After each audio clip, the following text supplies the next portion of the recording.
Hey, welcome back to the Helpful Home Inspector Show, coming at you live from Hartford, Wisconsin. Got a great show for you guys today. We got Mike in the studio, Mike Severson. Hey, Mike, how you doing, buddy?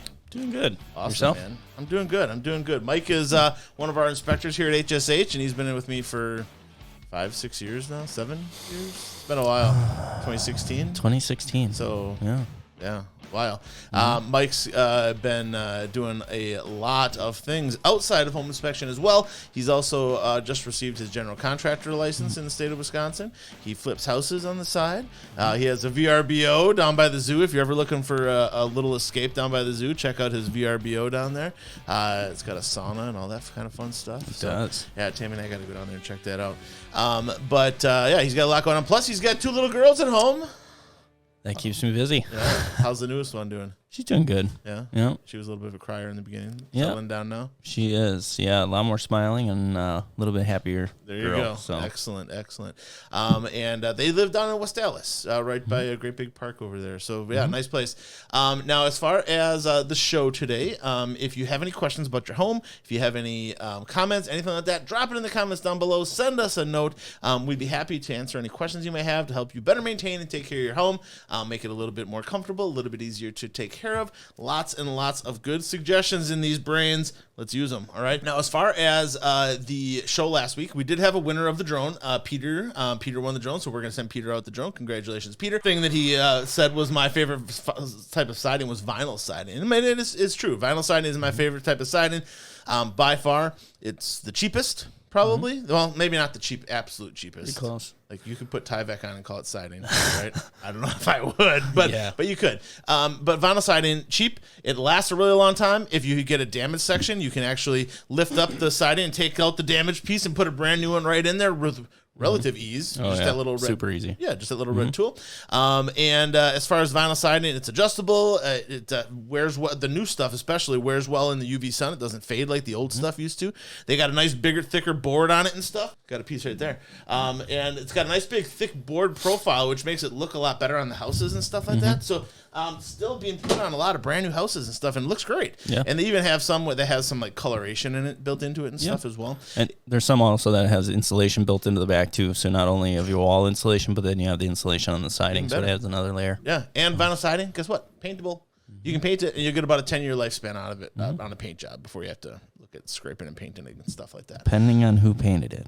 Well, and what kind of paint you use. Yeah, absolutely. But vinyl siding, great siding material.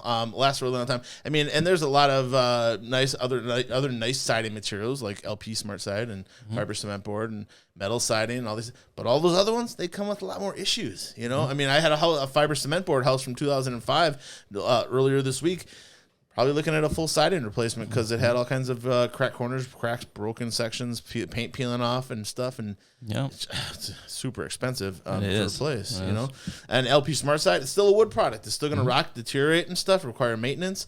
Yeah, I mean, it is what it is. Metal siding dents easily. So, vinyl siding, my favorite siding material. If you're looking to reside your home, definitely give vinyl siding a shot. It's definitely got a lot of benefit, very little downside. Okay, very little downside, and it doesn't. And but it makes your house look. No, it does not make your house look cheap.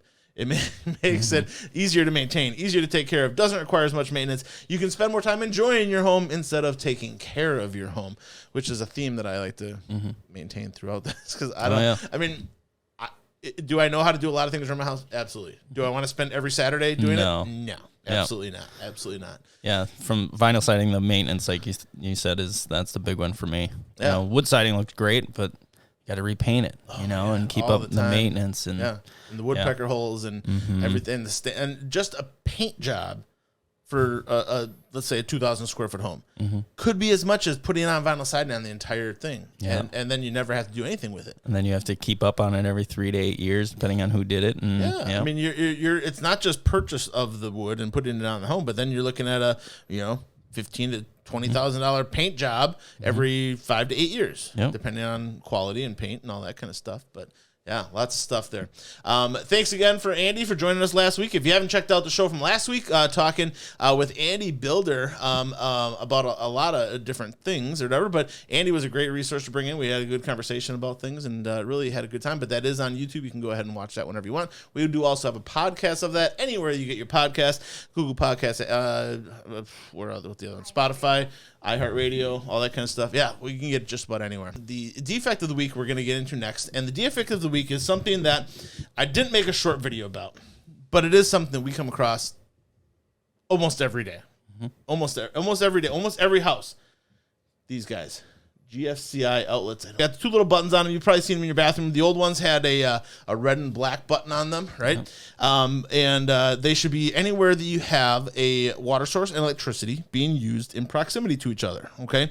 And there is a safety device. Lots of times I say that we should have them there to protect children and husbands, because of course the wives aren't going to make that mistake, right?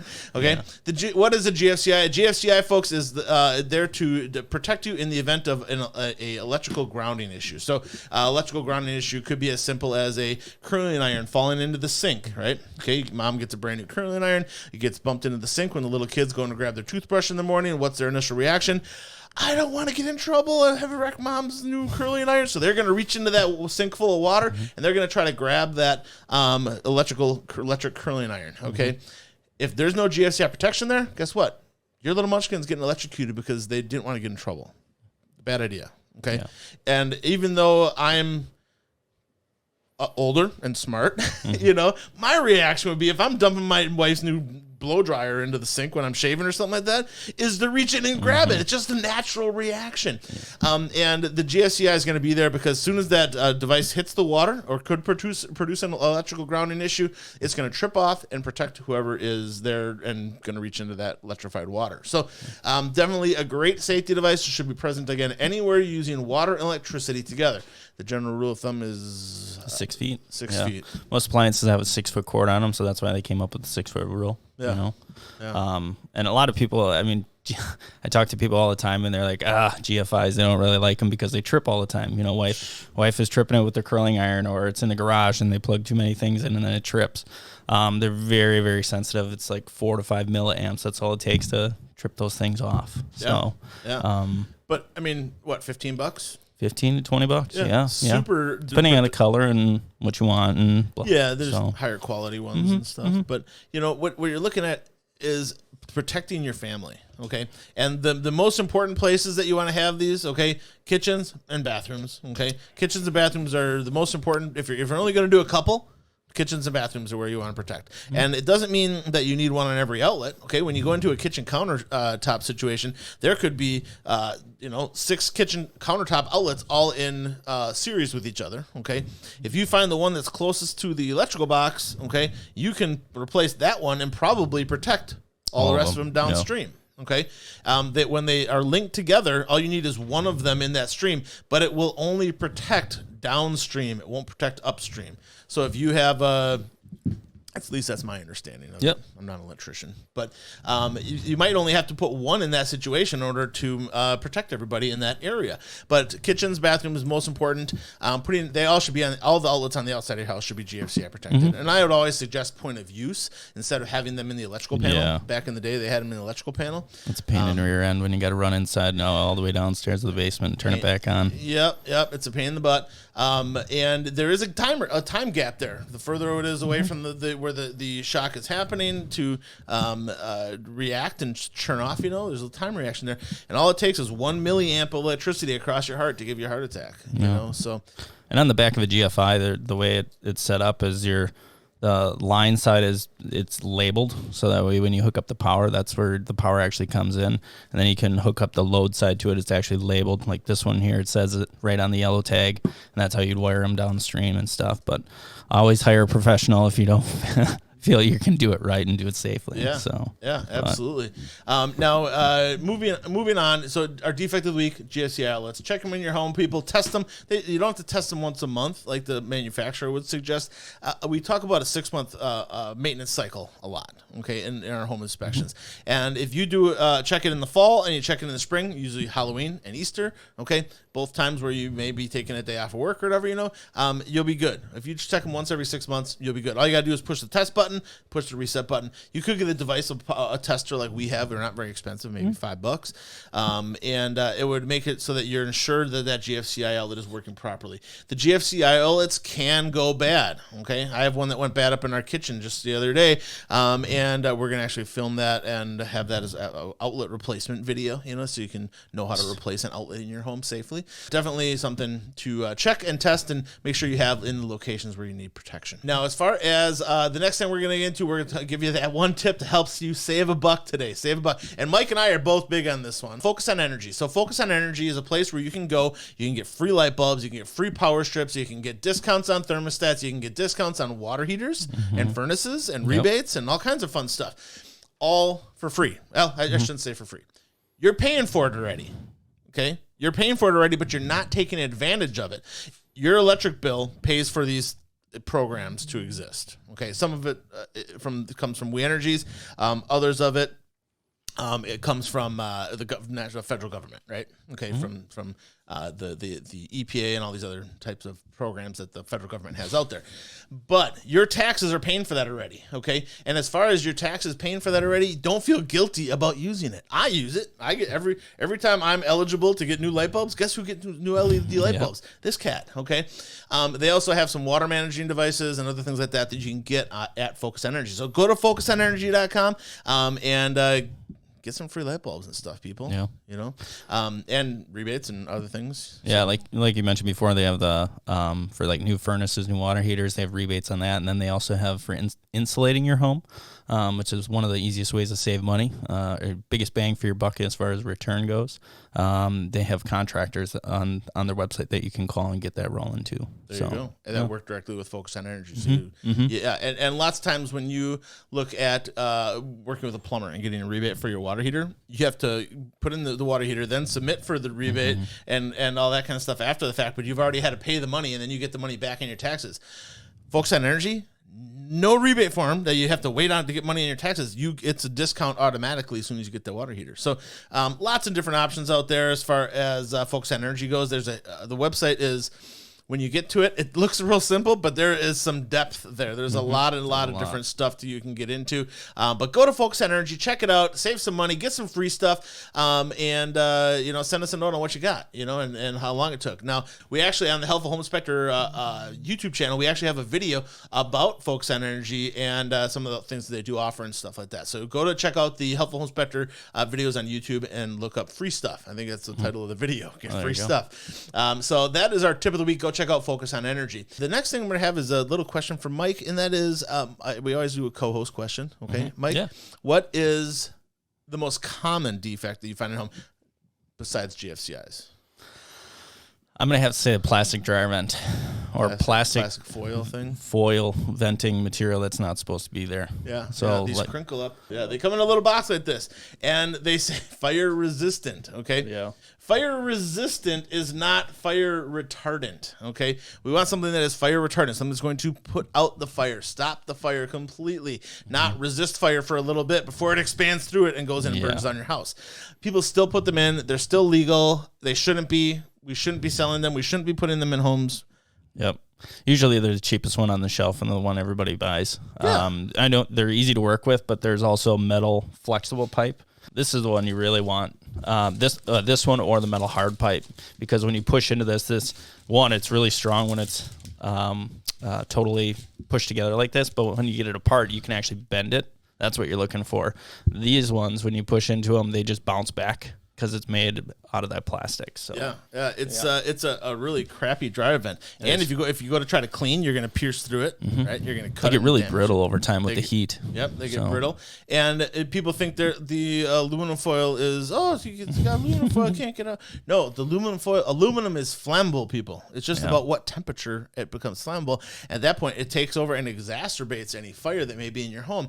Plus, people when they put them in, they don't cut it down at all, so they leave this like accordion going up to 6 foot hose gangle, and it's all that's going to gather lint and stuff, which is a fire risk. So that's a good one. I didn't know what you were going to say. Yeah, that's a good one. It's a cheap fix. I mean, relatively cheap. I mean, you can buy the metal one that I just showed you. I mean, it's like $30 in material just for the piping and the clamps. So yeah, definitely. Depending on the length of the run too. Obviously, that's gonna come into the price a little bit. Yeah, you really don't want a long run anyway. No, the shorter the run, the better, because that's going to leave you more force of air pushing your lint out of the vent on the outside. Yep. So you have a question up there. The dryer vent, how often should they be replaced on average? The dryer vent, I don't know that you have to replace it if you do it right. Yeah, if it's a hard metal pipe, you can clean them out. I know a lot of HVAC contractors will come out and clean that as a service, especially in like condos and stuff. They do it once a year. There's those guys that drive around the purple vans that all they do is clean dryer vents. Yeah. The dryer vent cleaning service. And they send a little whip in there, and the whips around. It's just a little piece of plastic that blows, and, and then they suck all that stuff out and clean that dryer vent. And if you have a hard metal or a flexible metal one, it can be cleaned, usually recommend once a month or once every 6 months. 6 months. Depending on how long your run is and stuff like that. If you have the hard, smooth-walled pipe, every 6 months you're going to be perfect. You have no issues there because that's going to move it out further. And you should never have any plastic ones. The plastic ones are a huge flammable issue. So plastic flexible venting like that. I mean, I don't know that I would even recommend using that on a bathroom fan. Yeah, I mean it works. I mean, in an attic space, it should be insulated so it doesn't condensate and stuff. It works, but it tears so easily. It's dry and brittle, so I wouldn't even use it there. I would use that flexible foil and plastic one that's insulated, would be a much better way to go when you're looking at an exhaust fan from your bathroom or something like that. You can also use these, just gotta make sure if it is in an attic that you insulate it. And don't have any bellies where you're holding water or anything like that. Yeah, for sure. And obviously, if you see it leaking from a hole, it probably needs to get replaced. Don't just duct tape it. Duct tape shouldn't be used in your home. Oh, wait. We're going to be getting to duct tape here soon. We might get we'll see if we get to the duct tape thing. Let's move on to the next thing. Our main topic of the week is septic systems. And in that, we're going to talk mainly about septic tanks, okay? But there is also the municipal sewer systems as well. So there's, two options in the world as we see them. Could you get into a composting toilet? Sure. Very limited use. They don't work. They don't work great. You have to pour a little sawdust in and stuff like that, and they can smell. There can be all kinds of issues. So I don't know if I'd consider that a legitimate way to get rid of the septic material in your home. Okay, the stuff that is being produced by you and your family. As far as the septic tank goes, the difference between the septic tank and a municipal sewer is that we're taking the septic waste from our home. Okay, our gray and black water, right? And we're putting it into a storage tank of sorts. There's 3 different kinds, basically, and we'll get into that. And then we need to get rid of it at some point, the liquid portion of that, okay? And the municipal sewer, basically a pipe from your house connects up to the municipal sewer out in the street and then drains and goes out into the house. It goes out of the house and goes into the septic system, the municipal septic system or municipal sewer, goes into a water treatment system, right? And they're going to either chemically or naturally treat the sewage, and then they're going to remove all the solids and stuff like that as well. And then they're going to discharge that either into a ground flow or they're going to discharge, like in Milwaukee, they discharge it on Lake Michigan, you know? But it's after it's treated, so it's not like straight up poo and stuff like that, but it is still septic water or sewage water, you know. So yeah, it is what it is. The whole deep tunnel thing, I mean, you can get into that's a whole nother thing. That's but as far as the septic tanks go, as septic systems go, okay, there is 3 basic types. Okay, we have a leach field. Okay, there's 3 basic types of systems. We have a leach field, which is a septic tank leading out to a leach field. Okay, leach field is where the water goes away, and that's going to be flat in your backyard. You're not going to see it. Okay, we also have a mound system. A mound system is going to be basically the same thing. You have a septic tank, leads out to a dispersion field, but that dispersion field is going to be a mound, okay, because your soil didn't percolate or test out properly. All right, that mound system can be 18 grand. Yeah, plus, depending on the size. And a leach field is cheaper. Okay, about that 8 to 10 grand. Okay, and then the other one that you could have, is, especially if you're by a lake or a water source or anything like that, or near that, you're going to have a holding tank, and which is basically just a bucket in the ground. It doesn't go anywhere. It just holds any water that goes out of your house, whether it be from showering in the sink, in your toilet, all goes into this tank and sits there until you get it emptied. Usually those people are emptying it. Depends on how many people live in the house and how often you use it. Yeah, if you're taking long showers, it's not going to last very long. You know, there's no removal of water from it unless you get it pumped. Yep.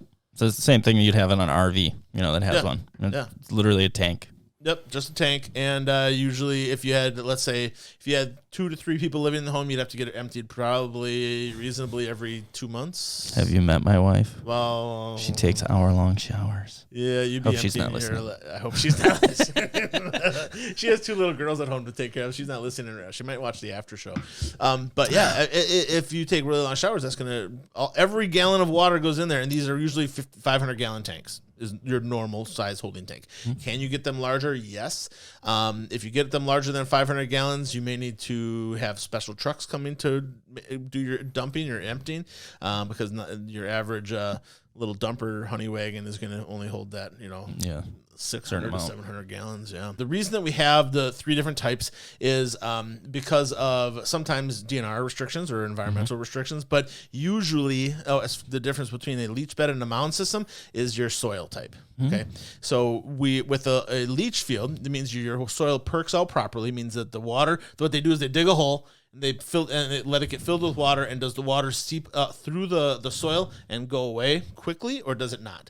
If it does, then your property is leaching properly, and they can do a leach field. But if it doesn't, if it just holds the water, you have too much clay in your soil, you're going to have to do a mound system where they actually put in sand and gravel and layers of stuff that is going to help you with your dispersion of that water. Okay, and the mound system is engineered basically, and the water percolates through the mound system before it gets to the regular soil.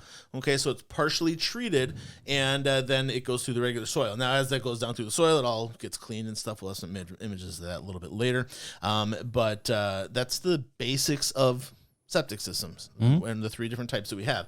Now, how does a septic system work? So with a septic system, okay, you have the inlet. Okay, the inlet is on the left side of your screen there, and that inlet is going to be all that sewage water, everything that you put in the toilet, everything you put down the sink drain, everything that comes off you in your shower goes into that inlet and goes into the tank. Now, this is a 2-chambered tank.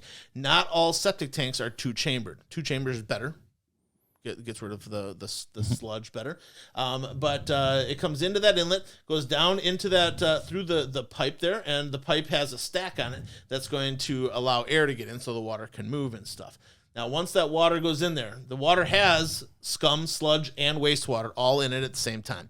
As it goes into that tank and it sits, it separates. And as it separates, okay, the sludge, the heavy solids, materials, and that kind of stuff is going to go down to the bottom, and the scum layer is going to be anything that would float, like grease, oil, oil, toilet paper, anything like, baby wipes or anything like that you put in there that's going to float to the top, and we need to have those baffles up high enough that scum's not going to cover the top of it. Okay, and if you put too much scum in, then you have a problem. Bad things happen. Bad things happen. Then those pipes get plugged, and then you have to have somebody come out and make an expensive repair. And then generally what happens is as it separates, then that wastewater, the water portion of that is going to move up and into the septic, the second chamber of the septic tank. In that second chamber, you still might get a little bit of scum in there, so that's why we have that second baffle there. Still a little bit of sludge in there, not as much as the first one. And then that water then is going to move out to your drain field. Your drain field is going to be your leach field, or it's going to be your mound system. If this was a holding tank, that last outlet there would not be present. That would be what it would look like, okay? And they basically can go in there and they can empty that all out. In a holding tank, they usually don't even have two-chambered holding tanks. They're usually just one big chamber. One. Yep. But that's the basics of a mound system. Or of a septic tank. This is a septic tank here. This is what one looks like above ground. Okay, and this would be a probably a two-chamber tank, I'm guessing, just based on the size of it and stuff like that. You can see your inlet T there. You have your two concrete tubes coming out that you would normally see in your backyard. Sometimes people bury them. You shouldn't bury them. I think the regulations say we have to be above soil so many inches, But that's what a septic tank would look like in the ground before it goes into the ground. And then this is kind of a picture of how that leach field would work, or how that dispersion system. So you can see here's your holding tank or your septic tank, okay? And then this goes out, and you can see the inlet pipe is higher than the outlet pipe. This goes out to your leach field, which is all underground. If this was a mound system, there'd be a hump in your backyard, But that's the basics of how that system works. And then I think I had some other good. So this is what a mound system would look like, how it breaks down. You can see the sand and the gravel and all that kind of stuff. It's a really engineered system. They'll be in there in your backyard with an excavator for a while, and be moving a lot of soil, bringing in a lot of materials and things like that to create this mound system. And then the pipes go through there with holes in them and allows that water to percolate through there. And then this is a picture of how the water cycle goes. Okay, so the production, which is I thought that was a funny way to put it. Yeah, that's us. That's our stuff. It goes into the septic tank. You can see the two baffle chamber here. This is a kind of a little bit of a different system than what I just showed you. And then this would be a single chamber. Looks like essentially. So it looks like, yeah. Yep. And then your outlet T would come out here, and then you would go out to your dispersion field. The dispersion field then allows that water to slowly seep through the soil. Purification. Water table, come back over here, up here, you drink it. Sounds kind of gross. It does. But our soil and the earth Mother Earth does a great job of filtering that water out. So just don't think about it too long. Just don't think about it for too long, and know that distance, the greater that distance is, the more purified the water is going to be. But for that reason, it's important to test your water every once in a while. Most people don't. Okay, so take a sample of your water, take it in, get it tested, $50-$60 for a water test. Not only are you going to find out hardness and all those other types of things, but you're going to find out nitrates. The nitrates are important because that's making sure that the soil is cleaning your yuck. Your yuck. Yeah, that's a nice way of putting it. Cleaning your yuck properly before it's re-entering into your system. If nitrates are too high, that's not good for us. Okay, so like when we go into a home and they're getting home inspections done, we don't test the septic system. Well, we put a lot of water. Well, we throw a lot of water through those pipes, but they have a separate inspection that's going to be a well and septic inspection, where they're going to take a sample of water and do a quick test and do a 3-part test where they're going to test for nitrates, E. coli, bacteria, that kind of stuff, arsenic, and nitrates is one of those because it could be an issue, Now, nitrates usually tends to be more of an issue around like farms and things like that, where we have herd animals and things like that, because they produce a lot of nitrates, but ultimately, as far as that water seeping down through there, we want to make sure that it's getting cleaned properly. So getting that test done, usually you have to get your septic tank emptied every 2 years, right? And inspected. So do it every 2 years. That's a good bar to hold. All right. So get that water tested every 2 years, just to make sure if you're on a well, okay, to make sure that it's being taken care of. If you're on municipal water, you can go to the municipality's website probably and print out their water test. They do a water test that usually it's bi-monthly or monthly, depending on the municipality. Yeah, I think they have to send it to you yearly too. You usually I get a letter in the mail every year. Yeah, and I'm on city water. Yeah, so, and they just talk about the different cleanliness and what the hardness is, all that kind of stuff they get into in that water report. But very comprehensive. But that's going to be tested regularly. When you have a well system, the only way it gets tested is by you doing it. There's no requirement from your municipality or anything like that you get your well tested, but it is a great idea, okay, to make sure your water is safe there. All right. The next part we're going to get into with the septic systems is things that you should be doing to maintain and take care of your septic system.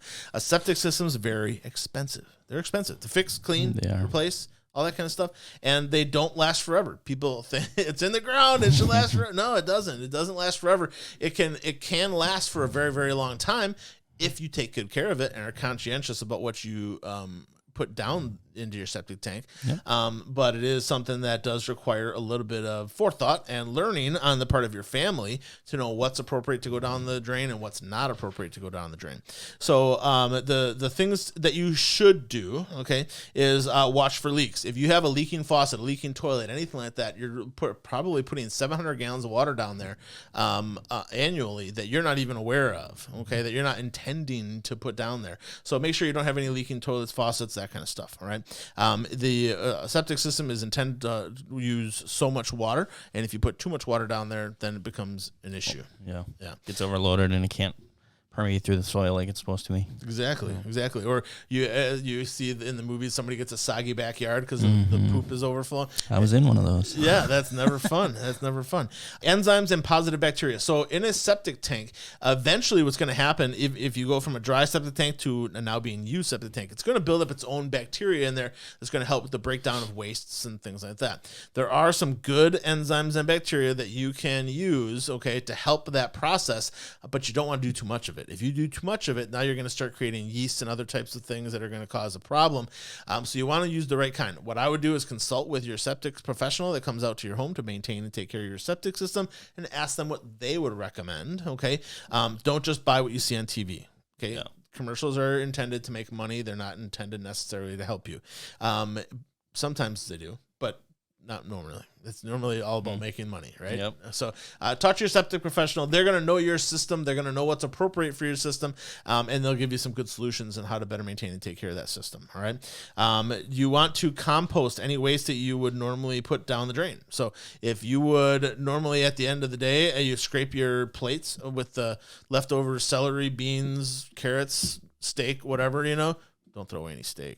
But if you're scraping your plates into there, all those things that will not dissolve in a glass of water they're going to turn into sludge at the bottom of your septic tank. Okay, if you're in a septic system, don't use baby wipes, don't use flushable wipes. Just use the regular toilet paper. Easily broke down toilet paper is the best way to go. But most septic tanks can break down your regular toilet paper without too much of an issue. But if you start getting into some of these wipes and things like that, it can get clogged up screens and things. If the screen gets clogged, it could back up your whole system. Yeah. Okay. There's in each of those baffles that we showed you before, there's a little screen at the bottom. If that gets clogged with a wipe, it could back up your whole system into your house and start flooding your basement and stuff. So definitely something to be conscientious about what you're putting down the drain. If you cannot dissolve, if you put it into a glass of water and it doesn't dissolve in a half hour, you shouldn't be putting it down your drain. Okay. Lots of times when I see people that have mound systems or septic systems, they have a little bucket underneath the sink with a pick and save bag or a grocery store bag in there, and that's where they scrape their plates into and stuff. And then every 3 or 4 days they'll send one of the munchkins out to dump it on the compost pile out back, dump it in the garden, whatever. If you are a fisherman, okay, and you want to get some worms, get a little bucket of red worms at the store. Dump them in your compost pile or whatever, or in your compost bin, and then just keep putting your compost in there. Next thing you know, you'll have a couple thousand red worms, and they will be ripe. They'll be big, because they've been eating good. So that's one suggestion you should do. And then you should get your septic tank inspected. Is it every 2 years or 3 years? I think it's 3 years. Depends on where you're at. Like south, like Waukesha County, it's every 2 years, and then as you go north, like Fond du Lac, it's like 3. Yeah. So the state of here in the great state of Wisconsin, they will expect you to get your septic tank inspected. Now, lots of times people think inspecting means emptying. That's not true. No, it's not true. So getting your septic tank inspected is a lot cheaper than getting it emptied and inspected. It does not have to be emptied to be inspected.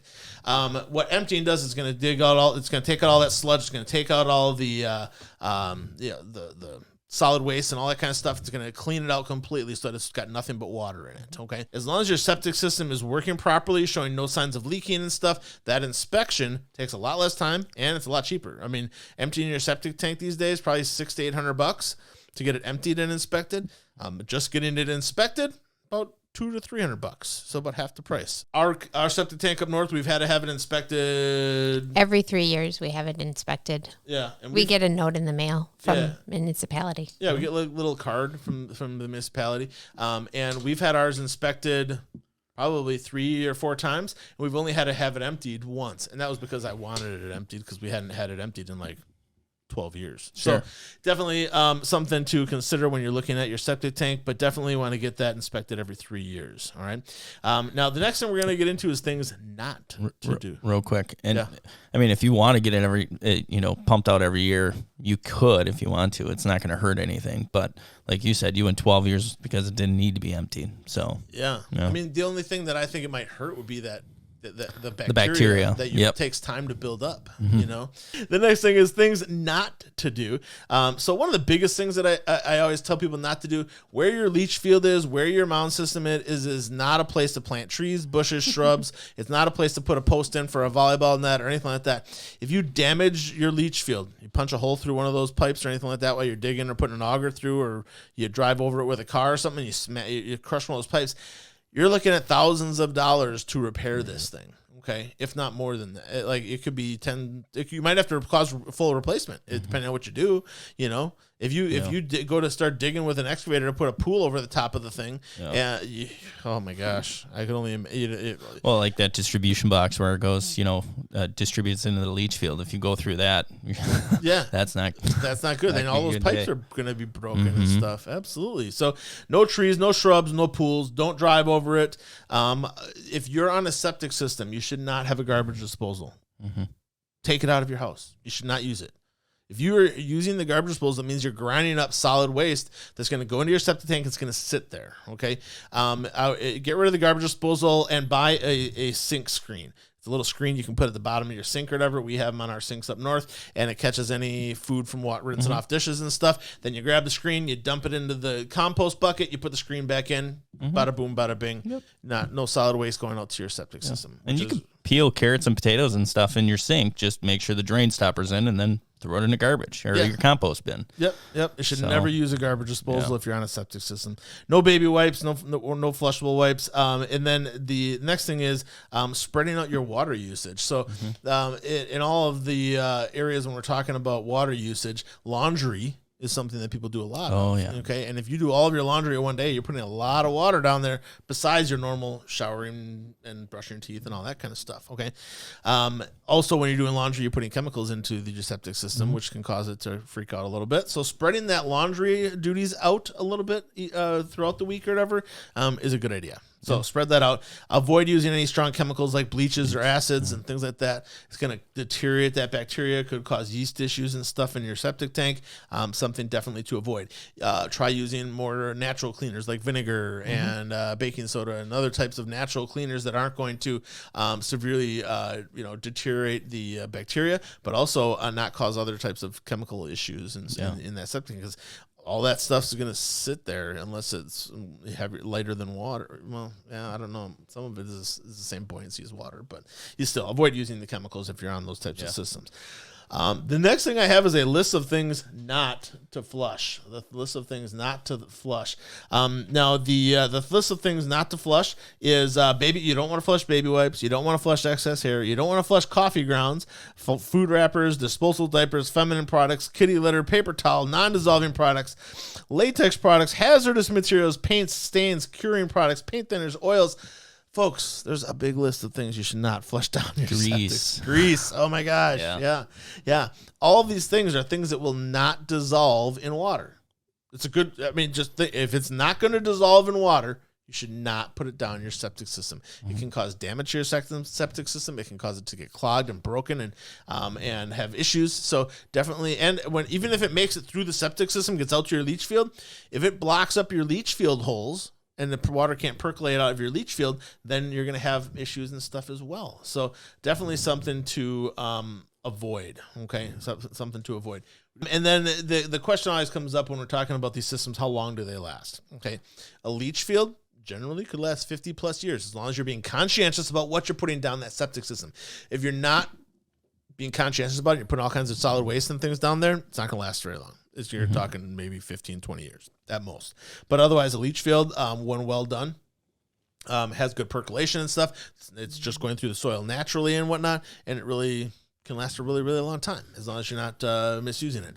Holding tanks, generally 20 to 40 years. They're made of plastic, though. I mean, as long as they don't get crushed, they should work really well for a long time to come. It's just that they have to be emptied constantly. Yeah. Some of the really old ones were steel, and some were fiberglass. Yeah. But all the new ones today, plastic. even septic systems, septic tanks are going to be concrete or plastic. Yep. You know, and those are really the two that have held up over time to all the chemicals and all that kind of stuff that we use and put down our drains and whatnot. As far as the life, it varies on how you use your septic system is the bottom line, and if you're maintaining it and taking care of it and being conscientious about how you're using it, it can last a really long time. If you're not, you can. I've been in homes where septic systems are just destroyed after less than 10 years because they were just abused. The people were putting all kinds of stuff down them and blocking up their leach field, blocking up their mound system, and next thing you know, they got an excavator in their backyard and they're getting charged 15 to 20 grand to tear it up and redo it because they destroyed it by what they're putting down the toilet. This is not like a municipal sewer system where you put whatever down there and downstream it's going to get caught in a filter and they're going to take it out before it goes into the treatment facility. This is not that kind of a situation. Even on a municipal sewer, it's not a good idea to put baby wipes and things like that in there. That's going to block up your lateral and whatnot. And then another part of the septic system that is an important part is tank alarms. Tank alarms are going to be if your tank is having a problem. Yeah. That sludge layer is getting up too high or there's a blockage and stuff. There's a little float in there that triggers and you hear a buzzer going off in your basement. That's your tank alarm. And you need to get a septic professional out there to take care of that. Don't just silence it. Yeah, don't just, you'll have a problem. When the tank alarm goes off, you probably have maybe 5 days before you're starting to have backups into your house and issues in your backyard and stuff like that. Don't do any laundry. Yeah, bad idea. Get somebody out there to check it out right away. Yeah. The septic tank also has pumps in it. It has vents. So when you go out into the backyard, when you have a septic system, you see these little pipes sticking up out of the ground. Those are vents to allow the water to flow through the pipes. If we don't have a vent, it's kind of like putting your finger on the top of the straw at McDonald's and the water stays in there, right? When you let the finger off and air can get in there, that's the vent, and we need to allow that in order for the water to be able to flow properly. And then you're going to have a lateral, and the lateral is the piece of pipe that goes from your house out to your septic tank, but you also have other parts of piping and things like that out there. But the lateral is one thing that you can have inspected. These days, as part of a lot of home inspections, we do they do offer, well, this is like the picture. So that's a picture of a guy pumping. So they basically stick that pipe in. They're going to pump and empty out your septic tank. But as far as the lateral goes, this is what Mike looks like when he was at an inspection, inspecting a sewer lateral. And these we inspect for not only municipal sewers, but also we can inspect for septic sewer systems as well, inspecting that pipe that goes from the house out to the municipal sewer connection or from the house out to your septic tank, and we can make sure that pipe's in good shape. But it is something that is possibly inspected, but it does usually come at a cost. Hiring us to do it, if we're doing it as part of an inspection or doing it separately, is about $200. If you hire a plumber, they're like $300 to $400. But definitely something to consider. So that is septic tanks, folks. If we did not answer any of the questions that you have about septic tanks, drop it in the comments there, or you can go to our website, thehelpfulhomeinspector.com. Or helpfulhomeinspector.com, and you can put in your questions there, and we'll make sure to answer those questions for you next week when we're going to be talking with Dustin, one of our other inspectors, and Dave from Flanders. So this week's question giveaway. Get your keyboards ready, people, to enter in the winning selections here. The question is, who invented the first septic system, conventional septic system, like we know it today? You can use Google. It's okay. But look it up. First person to put that person's name in there it is going to be the winner. And what are they winning today? Today, you're winning a $20 gift card from Menards. So $20 gift card from Menards. And if you put in the year, that the septic system was invented, I will even throw in a drain weasel. How about that? Sounds like a winning combination there. So we're talking about drains. It makes sense, right? Yeah. So drain weasel, if you put in the year, okay. If you find out the person, $20 Menards gift card. All right. Sounds like a fun deal. Yeah. All right. First person to put it in will be the winner. We will announce the winner at next week's show, and we'll get that stuff shipped out to you. So yeah, thanks for tuning in. The next thing we have is our mystery box battle. Now the mystery box battle is something we do every week. We have 2 boxes. Mike, you want to grab those 2 boxes over there, buddy? So we have 2 boxes of similar yet competing materials. So these are. Do you want that one? Do you want to feel them a little bit? I don't know. You don't know? Well, you can change. No, I'll take this one. You'll take that one. Okay. Yeah. So they're similar materials. Okay, they could be like Bob and I did concrete and asphalt. Okay. Last week Andy and I did copper and PEX. Okay. So they're in the same world. Okay. Right. Okay. And but they compete with each other. And when the people go shopping, they may not know which one to get. Okay. One is usually better than the other, depending on your application and stuff like that. But we're going to be talking about these just in general. All right. Okay. So each of us will take a minute to discuss our material. You can tell why the other person's is bad and why yours is good. But you're going to try to convince Joe Public out there, or Jane Public, why yours is a better material or product than mine is. Okay. All right. You ready for the reveal? Sure. All right. You want to show them your product first? I got 100% silicone. I've got caulk. Regular latex paintable caulk. All right. Do you want to go first or second? Go ahead. Okay, I'll talk about paintable latex caulk. So paintable latex caulk can be used inside your house, outside your house. It can be used in a lot of different applications. Comes in lots of different colors. It's easy to clean up. You can paint it. Okay, you can paint it. Silicone, you can't paint. You can't paint. Plus, it's super sticky, hard to clean up. It's just not very useful around the house, but a lot of people do use it where they should be using latex paintable caulk. All right, latex paintable caulk comes in big tubes. It comes in little tubes. It can be vulcanized, and it last longer on the outside of your house. It works really good. And you can buy a tube like this. It doesn't require any special tools or anything like that. You don't need a caulk gun. All you do is you slice the tip properly. You caulk around your bathtub and stuff. It's not going to leak at all. Sounds like a superior material to me, and you can get it just about anywhere. I think I saw paintable latex caulk at the grocery store at Piggly Wiggly. Piggly Wiggly. They got just about everything. So, yeah, I think it's better. What do you got? Well, I think the silicone, although paintable caulk does have its application, so does the silicone. And as far as things that can cause more damage, the silicone is used where water is used, where paintable caulk is going to break down. And I think the silicone is better because of that waterproofing. You can use it on your windows and doors. It blends in. So if you have 2 different colored materials, it's clear, so you're not get it clear. So you're not going to be able to see it or anything. Very flexible. It doesn't shrink as much. So, and you can use this inside, outside. A lot of people actually use this. Plumbers use it on drains, like your drain stopper and stuff. Or your tailpiece off your sink, rather than plumber's putty. So not only on your interior and exterior building materials. But if you use it on the outside of your house, it's good. Stuff sticks to it. Stuff sticks to caulk too. Not as much. Oh yeah, especially paintable caulk. If you paint and then caulk, everything's gonna stick to it. I've done it until it dries. I've done it. Even after it dries. I don't know. Oh yeah. Oh yeah. But and then when you got to paint over it. When you get clear silicone, you can then the mold starts forming behind it. It looks like garbage. It's the same thing with paintable caulk too. But it's white. You can't see through it, so you can't even tell. You can see through it when it cracks. Yes, mine does require a little bit more maintenance occasionally, and yours has better. They're both great products. materials, and they have their application. True, they both have their application.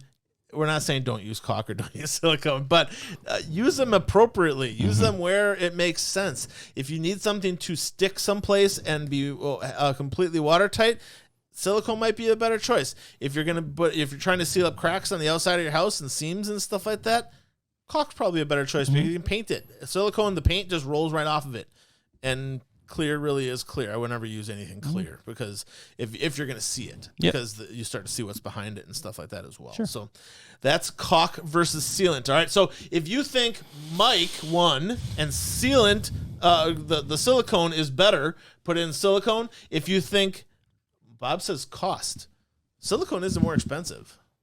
Isn't or is more expensive. I mean, probably double the cost for the amount that you get.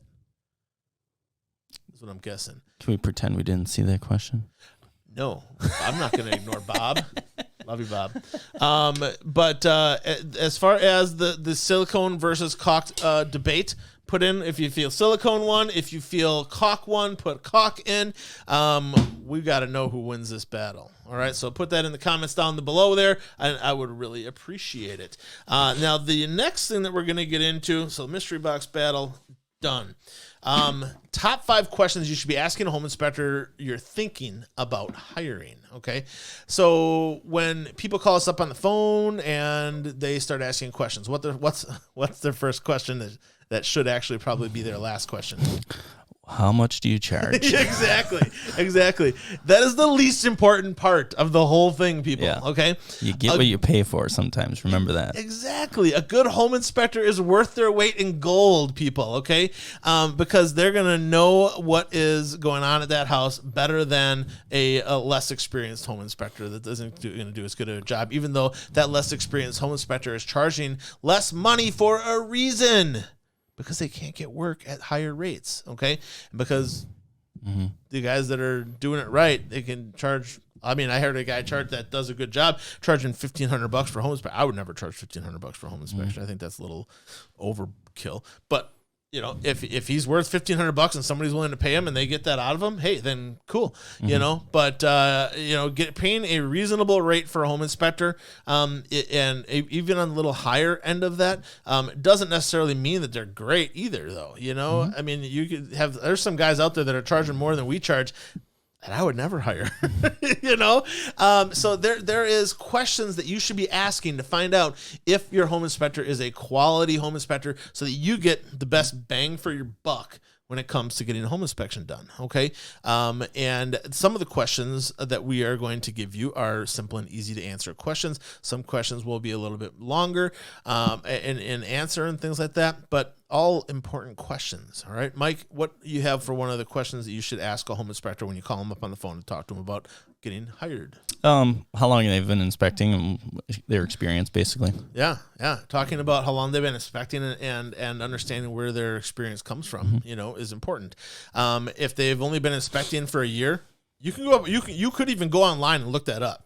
If you know their name, you can go online and look it up to see how long they have been inspecting. That would be in Wisconsin. If they've been inspecting in other states and things like that, that would kind of not be the best way to get an answer, I guess, on that. But knowing how long they've been inspected and stuff is important. So find that, ask that question. I would always ask them, are you a full-time inspector? Are you a full-time inspector, or do you have 3 other jobs? You know, and inspection is just something you do. Yeah. You know, I'm a plumber, an HVAC technician, an electrician, but I also do home inspections. Probably not the guy you want to hire, you know, or the guy. I work at Northwestern Mutual and I inspect houses on the weekends. So I sell stocks and bonds, but I inspect on the weekends.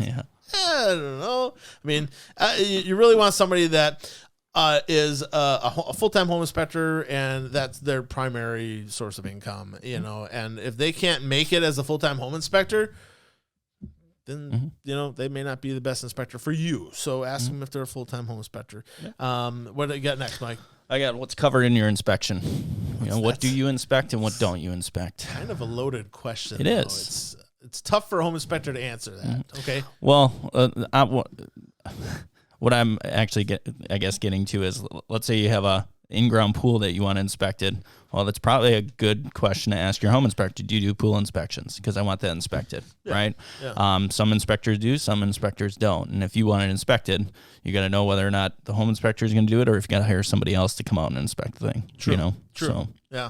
I mean, I do. A lot of people ask that question. Yeah, they do. And when they ask me that question, I'm like, oh, okay. So I inspect windows, faucets, flooring, furnaces, roofs, foundations, gutters, downspouts, grading, insulation, trusses, latches, locks, doors. Yeah, you can go on and on. I can go on and on. I mean, I can tell you 10,000 things that I inspect, but does that answer your question? Not really. I think one of the questions that I have might be a better way to ask that question is, what standards do you follow? Oh, sure.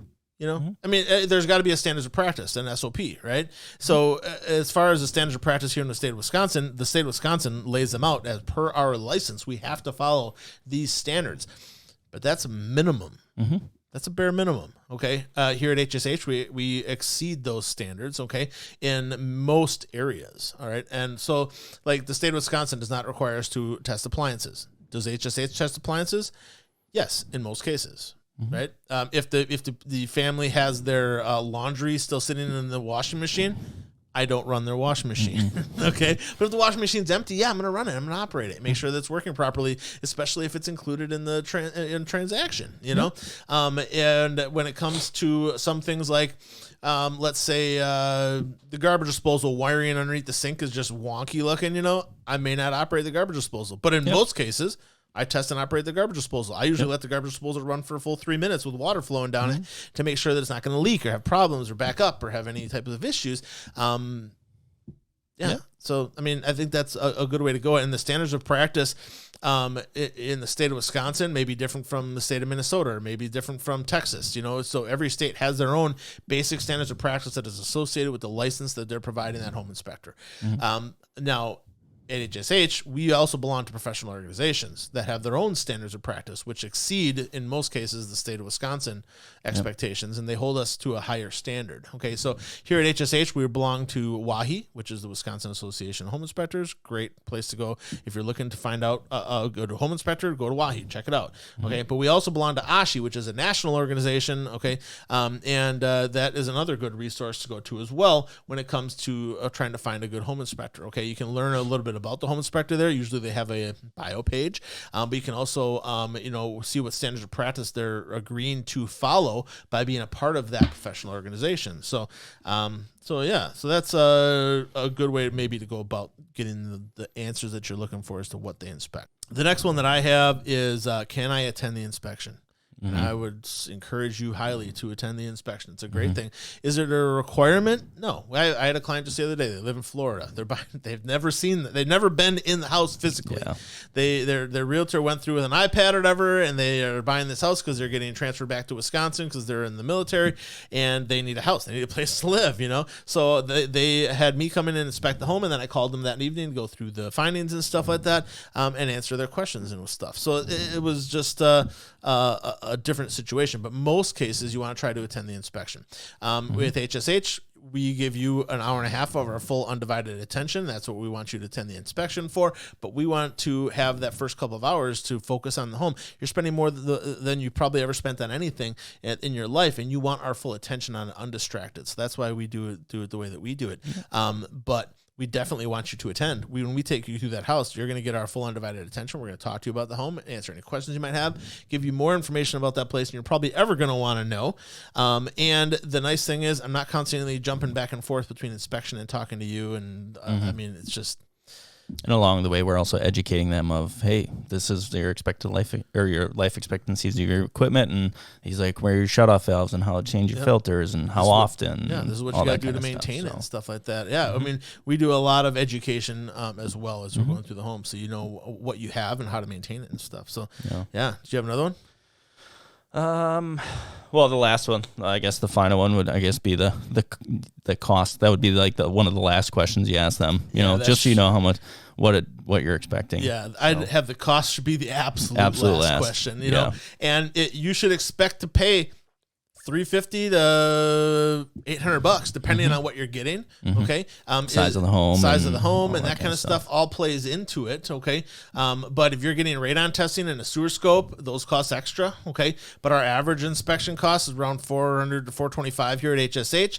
Some guys might go down as low as $300. If you're getting somebody that's offering you an inspection at less than $300, I'd run the other way. Something's wrong there. Okay, they shouldn't. Nobody that is reputable and is going to do a good job in the state of Wisconsin, as far as a home inspector goes, should be working for less than $300 these days. Just the cost of business and things like that. Quickly, some of the other questions you may want to ask is, how will you be inspecting the roof? How did you learn about construction? Do you have insurance like Arizona emissions insurance and general liability? Do you test and operate appliances? Can I see a sample report? What's it like? How long will the inspection take? What kind of ancillary services or extra services do you offer? All of those are great questions to ask the professional, and you want to make sure that they are professionals. So check out their website, check out who they are, check out a little bit about their history, do some work. Okay, do some work and find out about the person you're looking at hiring. Don't just call somebody on the phone because your realtor gave you their name on a list. But when it comes to the realtors, those people work with home inspectors day in and day out, and they want the best for you. They're somebody that you trusted to hire for your home search. Trust them in this and letting them help you with finding a home inspector. They'll know the bad ones and they'll know the good ones, and they'll give you some good suggestions. In most cases, I mean, 99% of them are going to give you good suggestions out there. Have we heard of some realtor out there giving a bad inspector because they don't want that stuff getting called out? Sure, but that's very rare. Most of the time, your realtors are going to give you a great recommendation. Somebody's asking, can you ask to see one of their reports? Absolutely, yeah. Most reputable or good professional home inspectors are going to have a sample report on their website, and it's absolutely something that I would recommend asking to see. So ours is on our website. It's really good. Yeah, it's really good. Go to hshpropertyinspection.com. Yeah, our report, average report, probably 40 to 80 pages, depending on all that kind of stuff. Majority of the reason why our reports are so long is because we put so many digital pictures in. Your average home inspector puts about 10 to 15 pictures maybe at the back of the report, or they put little tiny pictures in. I don't find that very helpful. No. Yeah, we put 150 to 200 digital pictures in every single report. They're big, huge pictures that you can zoom in on and read. Yeah. I mean, there's 3, maybe 4 on a page. That's all. How big the pictures are, so you can actually see what we're talking about. Yeah, and some people say, 70-page report. Yeah, it has nothing to do with the quality of the home. It has everything to do with the quality of your inspector and how many digital pictures we take. So I think that's a huge benefit to have those kinds of pictures right and right in the report. So when I say that you have a flashing problem at your roof, I'm going to have a picture of it up close. I'm going to have a picture of it from 10 feet away, and I'm going to explain what's going on here and what needs to happen. So then there's also schematics in the reports too. Yeah, lots of that stuff. Yeah. Let's get into the tip of the week. So the tip of the week, when in doubt, choose low maintenance and long life. Low maintenance and long life. This is something I talk about a lot, you guys. And let's spend time enjoying our home. Let's spend time in not having to do all this maintenance and stuff like that that's going to take you away from your home. Folks, we're talking about mechanical, siding, roofing, cars, shoes, women. Possibly, but ultimately, you guys, you want to spend less time taking care of and more time enjoying is what the bottom line is there. Now, as far as next week goes, we're wrapping up the show here. So when it comes to next week, we got Dustin Applenault, one of our other inspectors, coming in. We're going to be talking about smart home technologies. Really cool topic. We're going to have Dave from Flanders and Grafton coming out and talking to us about smart homes and all that kind of stuff. Lots of great information out there about how you can make your home easier to maintain, easier to take care of, and more enjoyable, and having to spend less time worrying about the little things. Also, next week for our giveaway, we're giving away a Nest thermostat. What? Yeah. A Nest thermostat? A Nest thermostat. Oh. Bam. Yep, you'll get a Nest thermostat next week if you tune in and answer the question of the week. So lots of good stuff going to come out next week.